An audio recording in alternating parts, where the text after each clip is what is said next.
ثابت فرمایا ہے کہ عربی زبان جو ہے وہ تمام زبانوں کی ماں ہے. ٹھیک ہے.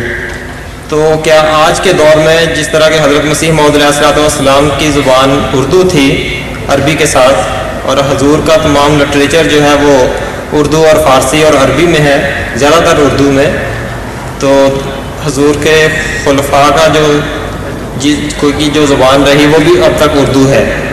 تو کیا اس دور میں ہم یہ کہہ سکتے ہیں کہ عربی کے بعد جو اردو زبان ہے اس کو وہ مقام حاصل ہے عربی کے بعد جو عربی کو حاصل ہے؟ جو آپ کا سوال ہے آخر میں، اس کا پہلے حصے سے کوئی تعلق نہیں بنتا. ویسے ہی عربی ہر زبان کی ماں ہے، یہ درست ہے جی، لیکن اس میں سے زبانیں بے شمار نکلی ہیں.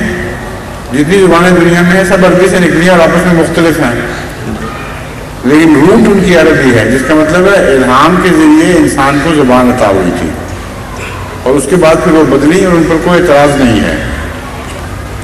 لیکن عربی چونکہ قرآن کی زبان ہے اس لیے لازماً ہمیشہ زندہ رہنے والی اور غالب زبان رہے گی، اور وقت کے ساتھ اور زیادہ دنیا میں ترقی کرے گی، عربی کی طرف رجحان بڑھے گا، اس میں بھی شک نہیں.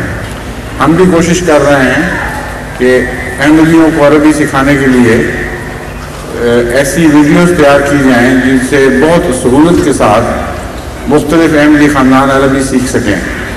تو توجہ اس طرف اب سنجیدگی سے کی جا رہی ہے اور امید میں اچھے نتائج پیدا ہوں گے.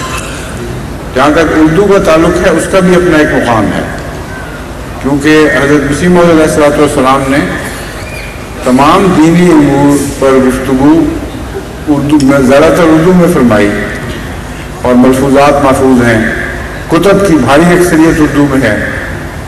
اس لیے یہ بھی یقیناً نہ صرف زندہ رہے گی بلکہ پھیلتی چلی جائے گی. اور ہم دیکھ بھی رہے ہیں دنیا میں کہ اردو کافی وسیع علاقوں پر پھیل چکی ہے. یہ بات آپ کی درست ہے. اتنا ہی پوچھنا تھا. جی، یہ السلام علیکم. آگے آئیے. السلام علیکم.